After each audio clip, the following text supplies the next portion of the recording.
What's up, everybody, and welcome back to the Combat Corporation, your source for combat sports. I'm your host, the Postmaster Marro, and I'm doing a pretty requested video, and that would be to actually commentate on one of my MMA fights.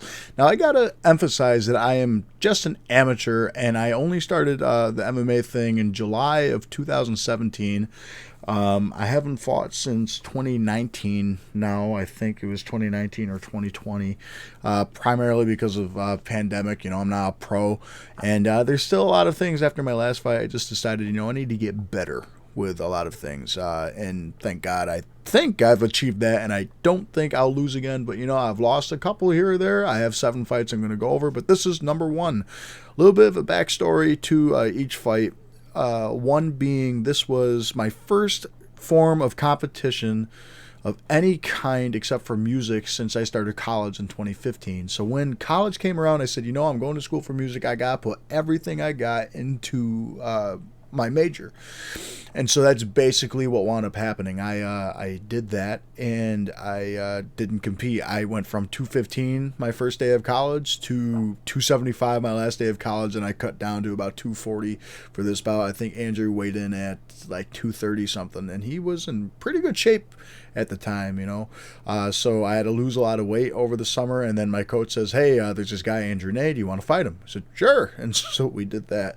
I had boxed about 40 amateur boxing matches at that point. I had only lost maybe 3 to 5 of them, and I was really confident I was going to win. I knew I was not the greatest wrestler, so for this fight, I trained primarily Muay Thai, clinch work, and Dutch kickboxing, because I figured if I'm a really good striker with my feet, with my hands, I can get really good with my feet, my knees, my elbows, all those things. So that was the main focus of this fight, even though he was a wrestler. I figured, I'm a decent enough wrestler, I can get away with some things. Turns out I learned a lot just from this one fight. Also, I have this app called Epic Pen, so at the end I'm going to draw out a couple things that maybe you might want to look at or not. So, okay, let's get going. This is one, I can't remember his name for some reason, but in my opinion, he is the best referee that we have in our area, and I think he's awesome.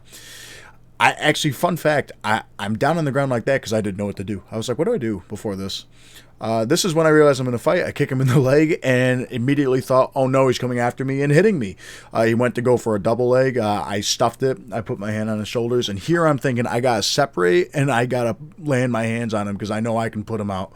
So I go for a teep kick, hit him here, and I hit him right on the temple. I was trying to hit him on the ear. I made him do the chicken dance for a second. I definitely knew I had him on Queer Street.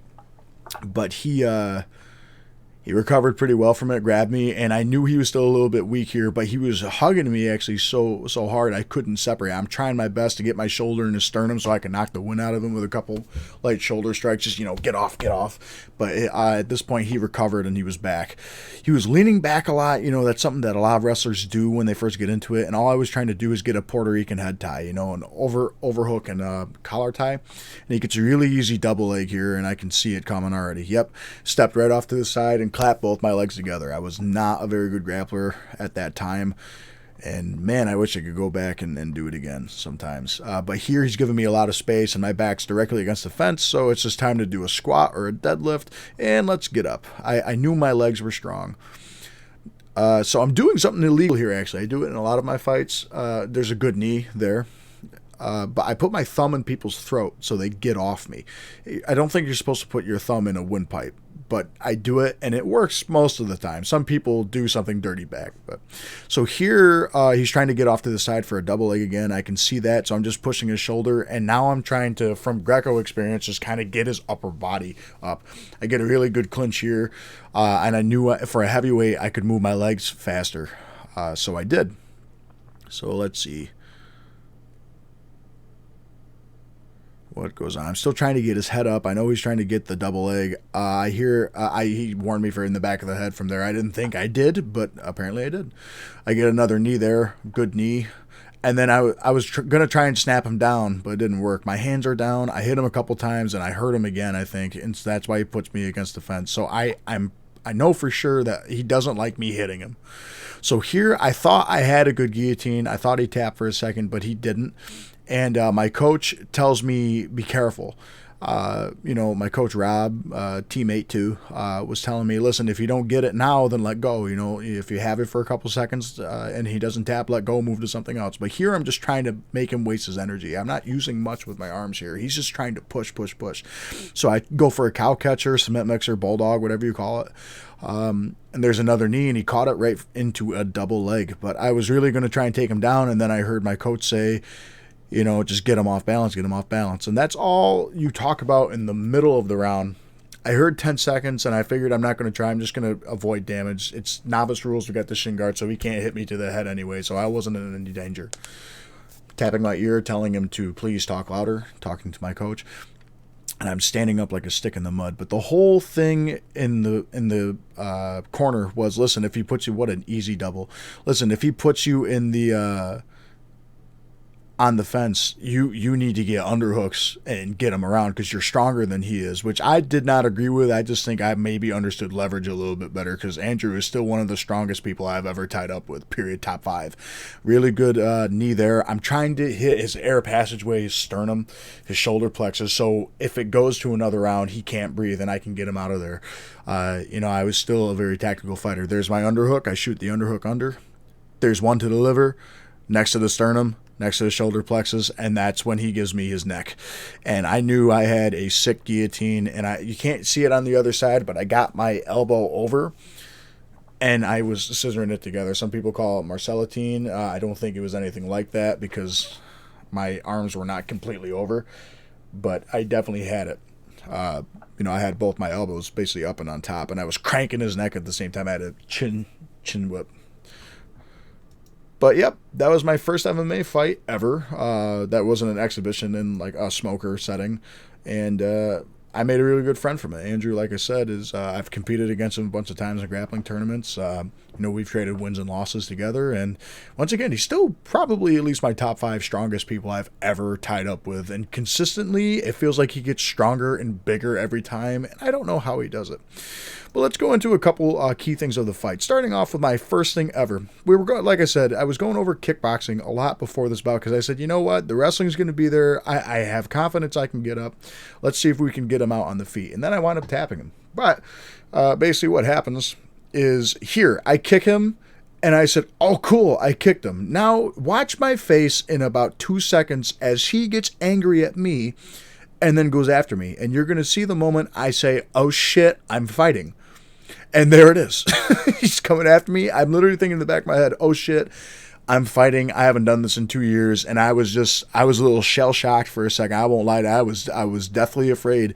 In that moment, I'm like, oh, no, he's going to hit me. And he did. And I said, what am I doing? So I separate here. Let me go back 10 seconds here. So what you're going to see when I separate is this sequence, right? I go to separate. He's trying to keep me. I don't want it. Perfect. So I'm here. I'm like, okay, I know I got him. So I went to go fake. I was like waving so he wouldn't see that, but it was so slow anyone could. So I'm going to go for a teep kick here. Once again, I want to make sure that you can't breathe. Is my big goal is you can't breathe for the next 3 rounds, because if I can't get you out of there with a shot to your head or I can't hit your ear hard enough, then this is what we got to do. I got to take your ribs out. He then hits me and I go over, and what I try to do is frame off this side so I can blind his eyes here, right? So I can hit him with a shot that's looping over that will catch his ear and hopefully put him out. But it didn't work that way. I wanted palming his head like Hulk Hogan, and then I hit him here on the temple. What I wanted to do was hit him here on the ear so I would, stop every major function. But it doesn't work out that way, but I did get his attention, which is all that matters. If you watch his legs, you can see I got his legs for a second here. Let me see. How do I go back to that? There we go. So I teep him. Boom, and there it goes. So I get him right on the temple, which, once again, temple and the ear is where your equilibrium is going to get off, and I tried knocking the wind out of him. The other point of that, let's go back and watch that part again, actually, is I'm going to bring his hands down from that teep, right? So it's going to push him forward regardless. So his whole body is like arched straight up right now.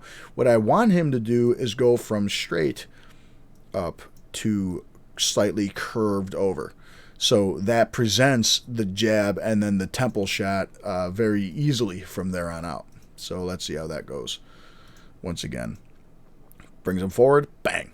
There we go. So here it's just a grappling exchange. I'm going to show you how he gets a really easy double leg. So basically what I'm trying to do is keep his head up. I should have gotten my palm right underneath his chin and really hit him with it.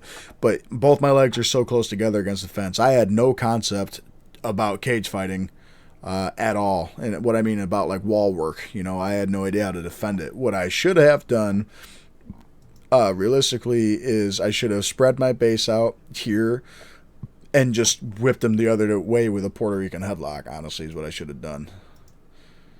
So let's see. I'm trying to push him off, but he's strong. He's staying there.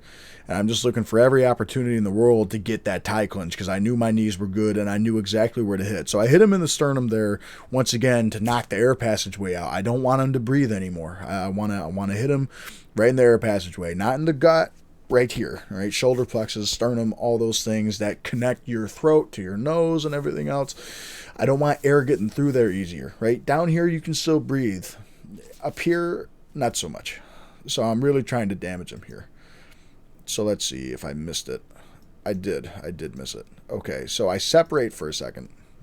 There's another knee to the sternum. And I went to go for a hook, didn't work. I hit him again right on the temple. So you can actually see that happen.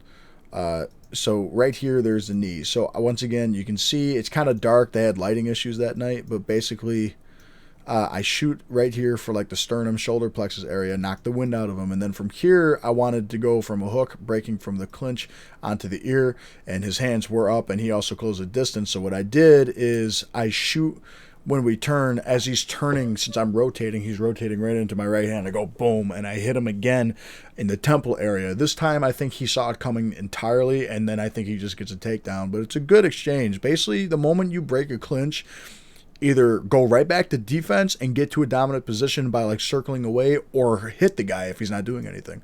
So that's basically what I did. So I circled with him. You're going to see it. Bang. And there it is. Perfect. All right, so let's go to the setup.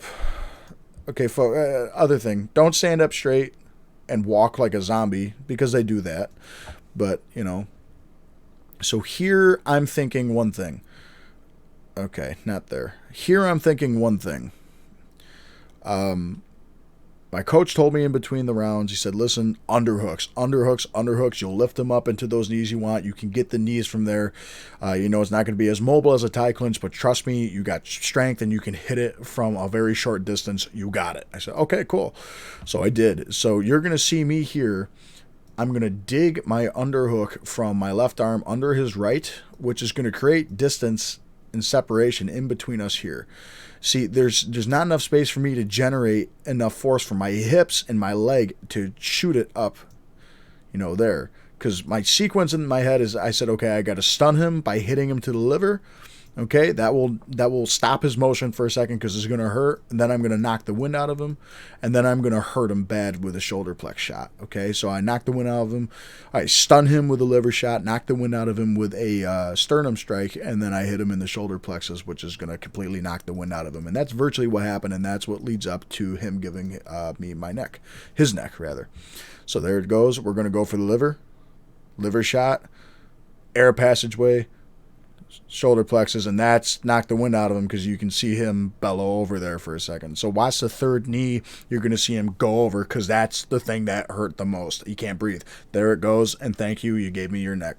I lift him up, and I knew, once again, I had a good guillotine. You can't really see it because of the lighting, but my other elbow is up there, and I also, with that hand that has it underneath the neck, I actually have a chin whip, so I'm getting a neck crank at the same time because I just said, you know, that's from wrestling, and I don't think I have the choke because my arm is not really going. So I got to do, like most neck cranks, there's at least 2 points of motion that need to go up in another direction. So I'm choking him, then I got the chin whip, and I'm really trying to crank his neck at the same time. So that was my very first MMA fight, and those were a couple of the highlights with me. You know, what I did. Shout out to Cage Wars for the video. Go like, comment, and subscribe on all their videos. You can check out all my fights there if you just type in Cage Wars and my name. They also have the best amateur MMA fighters in the Northeast, or I swear in the country. You know, there are a lot of guys out there that have gone on to fight pro. They're doing really well in Bellator, and a couple guys actually, from what I understand, have some deals with the Contender Series too. So I think Cage Wars is awesome. I love fighting for them. I've only fought for one other promotion, and personally, I like Cage Wars a lot better. But that's not a bash to the other promotion. They do a good job too. But Andrew Ney is once again a really good friend of mine now. I'm happy about that. And I've learned a lot since this day. I learned a lot from every fight. In fact, like I said, it's been 2 years since I fought last. I can't wait to fight again once this pandemic's starting to slow down, because I have a feeling I'm not going to lose another fight. But that's just me. But all right, folks, till next time, thanks for choosing the Combat Corporation, your source for combat sports. I'll see you on the next episode.